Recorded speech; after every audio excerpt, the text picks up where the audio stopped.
books are helpful because I learned to read and write at the same time, and I kind of like that because I like both of those subjects a lot.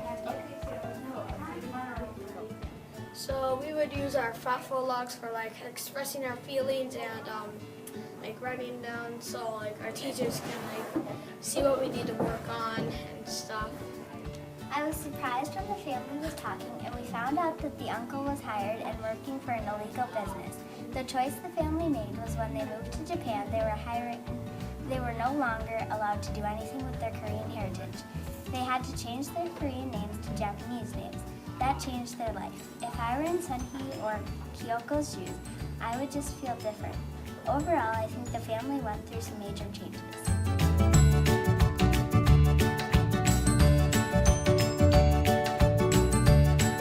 What do you write in your thoughtful logs? I write thoughtful things and things that can make me remember what I've read and stuff like that. How has your thoughtful log helped you? Well, when we do our vocabulary, I always look back in my thoughtful log and look up my vocabulary words that always help me with my spelling and on spelling tests. How have thoughtful logs helped you personally? It helps me understand my reading and writing more How?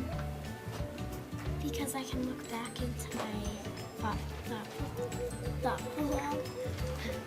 Can you describe a thoughtful log to me? A log that connects my reading and writing. Good. Can you explain this rubric to me? I got a 2 for I can organize my log because I don't have all the sections labeled. Hey, Isabel. Can you take some time to share with me about your thoughtful log rubric? Sure. About your thoughtful log rubric. You didn't get a chance to fill in this part, and I'd like to talk to you about this part.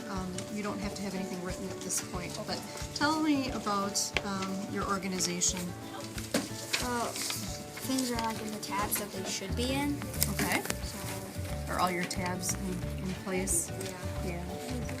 You know, you can always ask for new Post-its to make them look a little more fresh, but they're still in place, so very good. And what do you think about your reflections being clearly labeled and easy to locate? They are easy to locate, but not all the pages are like dated, so this one is not dated. Okay, so a goal for you then would be exactly. Do you think that's an easy one to achieve? That's an easy one. That's an easy one. How are you feeling about your thoughtful entries? Pretty good. What do you mean by pretty good? Can you explain what that means to you? How do you feel your entries are going? What would you give yourself? Probably You would give yourself a 3? Mm-hmm. What makes it a 3, do you think?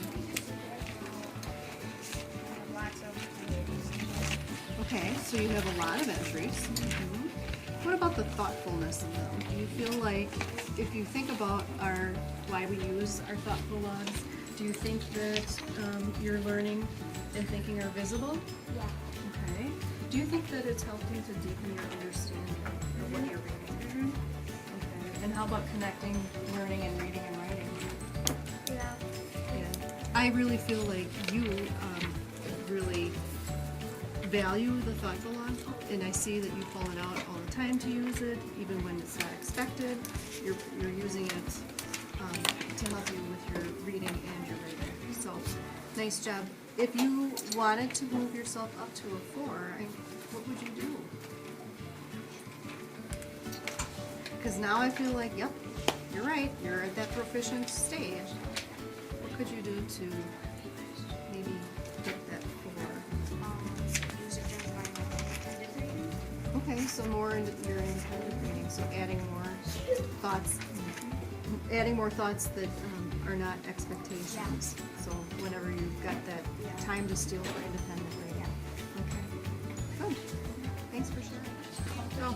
Okay, so I'm really excited about the things that you've been saying about your thoughtful logs and the things that you've been saying in your thoughtful logs. And I thought today would be a really good day to do some reflecting on what we've been doing in our thoughtful logs.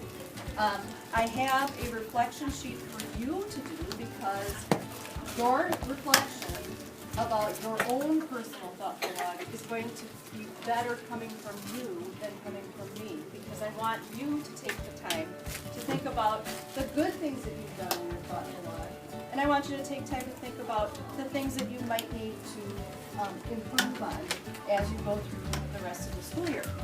Okay? You should all be very proud of what you've done so far. I've heard and seen some really neat things in your thoughtful log.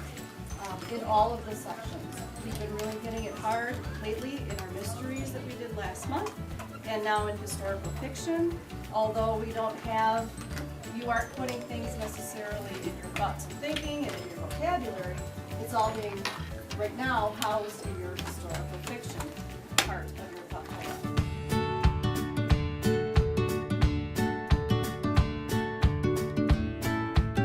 Can you explain why you gave yourself a 4 on your rubric? Well, I can express myself in my writing, and I think deep and go up and beyond the standard thinking. Why did you give yourself a 2 for organization, and what can you do to get it up to a 3? Well, I don't always put the date. I don't think I'm always that organized, and maybe I can try and think of when the date is and try and be more organized and listen more. Can you describe a thoughtful log to me? A log that connects my reading and writing. Good. Can you explain this rubric to me? I got What area would you like to grow in, and how can you do that? I want to grow in on my organizing because I don't always put my dates and the book names in my books. Understanding of your reading. Okay, so how are you going to show your connections between what you're reading and what you're thinking? I'm Write down more of your thinking? That's probably a good plan. All right, thanks for sharing, Maddie. We're at my entries. Why do you think you're a And 4? thoughtfulness, because I speak what's on my mind, not what everyone else should think. And I speak what I want. Okay. I like your confidence, Alana, a lot. Let's take a look at the other. I will